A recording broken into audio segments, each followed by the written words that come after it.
Film की शुरुआत Japan के फ्यूचरिस्टिक शहर होकाइडो से होती है, जहां एआई इतना आगे बढ़ चुका है कि इंसान और रोबोट बिना किसी दिक्कत के एक साथ रह रहे हैं। फिर हमें मिलता है केन कसुगाई, एक बेरोजगार आदमी जो अपना ज्यादातर समय वीडियो गेम खेलने में बिताता है। एक सुबह जब केन गेम खेल रहा होता है, तभी उसकी बीवी एमी आती है और गेम बीच में ही रोक देती है। वो बताती है कि उनके घर के पिछवाड़े में एक अजीब सा रोबोट खड़ा है और कहती है कि उसे वहां से हटाओ, लेकिन केन को कोई परवाह नहीं होती। वो फिर से गेम में लग जाता है। इससे एमी गुस्से में आ जाती है। वो उसे डांटती है कि न तो वो कोई नौकरी करता है और न ही घर के छोटे मोटे कामों में मदद करता है। गुस्से में वो पूछती है कि जो इंटरव्यू कल उसने दिया था उसका क्या हुआ। केन बिना जवाब दिए घर से बाहर चला जाता है। वो पिछवाड़े में जाकर देखता है तो वही अजीब रोबोट एक पेड़ के नीचे बैठा है। केन जब उससे पूछता है कि तू कौन है, तो रोबोट घबरा जाता है और उल्टा गिर पड़ता है। कुछ देर बाद रोबोट खुद को टैंक बताता है, लेकिन उसे ये याद नहीं कि वो कहाँ से आया है। उसकी मेमोरी गायब लग रही है। केन अपना नाम बताता है और टैंक टूटे फूटे जापानी में उसकी बात दोहराने लगता है। इसके बाद केन उस रोबोट को पास की एक कबाड़ की दुकान ले जाता है ताकि उससे छुटकारा पा सके। दुकानदार कहता है कि वो इसके पुर्जे अलग करके बेच देगा। ये सुनकर केन रोबोट को वहीं छोड़ देता है। जैसे ही केन वहां से जाता है, टैंग उसका नाम पुकारता रहता है, लेकिन केन बिना पीछे देखे चला जाता है। पर रोबोट कबाड़ खाने से भाग जाता है और उसका पीछा करने लगता है। घर पर एमी को एक फोन आता है उस अस्पताल से जहाँ केन का इंटरव्यू था। उसे ये जानकर झटका लगता है कि केन तो इंटरव्यू देने गया ही नहीं। तभी केन घर पहुंचता है और उसके साथ टैंग भी होता है। टैंग ड्राइंग रूम की तस्वीरों को बड़े ध्यान से देखता है और टेबल से कई टिश्यू उठा लेता है। लगता है उसे एमी पसंद आ गई है। बुरा टैंग। इस बीच एमी गुस्से में केन से पूछती है कि वो इंटरव्यू में क्यों नहीं गया। केन लापरवाही से कहता है भूल गया था। वो कहता है पैसों की चिंता मत करो, पापा की विरासत है हमारे पास। लेकिन एमी और भी ज्यादा गुस्से में आ जाती है और कहती है कि वो उसकी इस बचकानी हरकतों से तंग आ चुकी है। गुस्से में वो एक पुरानी घड़ी उठाकर जमीन पर फेंक देती है, जो केन के दिवंगत पिता की आखिरी निशानी थी। ये देखकर केन को बहुत चोट पहुंचती है, लेकिन एमी कहती है कि अब बड़े हो जाओ और अतीत से बाहर निकलो। फिर वो केन को घर से निकाल देती है। टैंग भी उसके साथ चला जाता है, लेकिन जाते जाते टैंग एमी की फोटो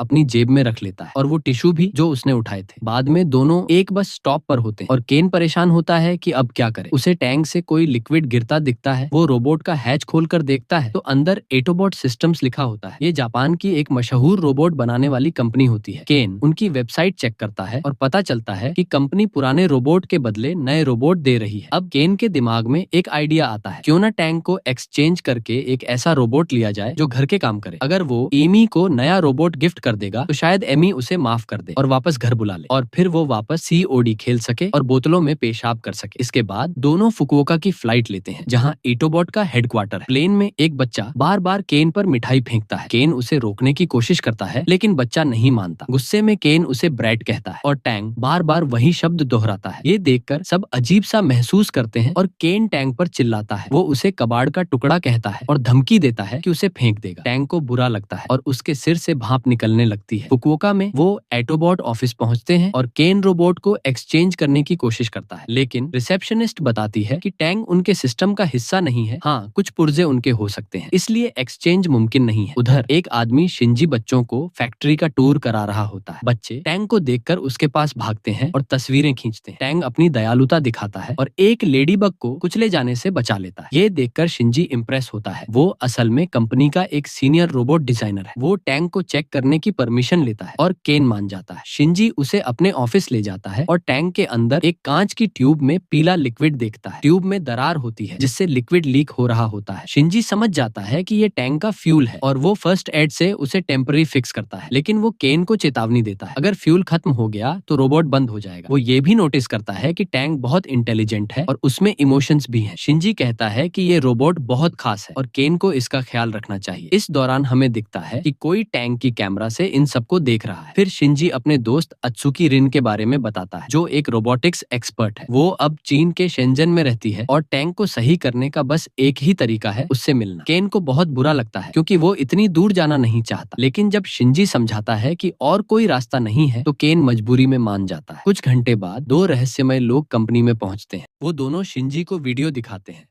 उस पर बारे में पूछते हैं और धमकी देते हैं।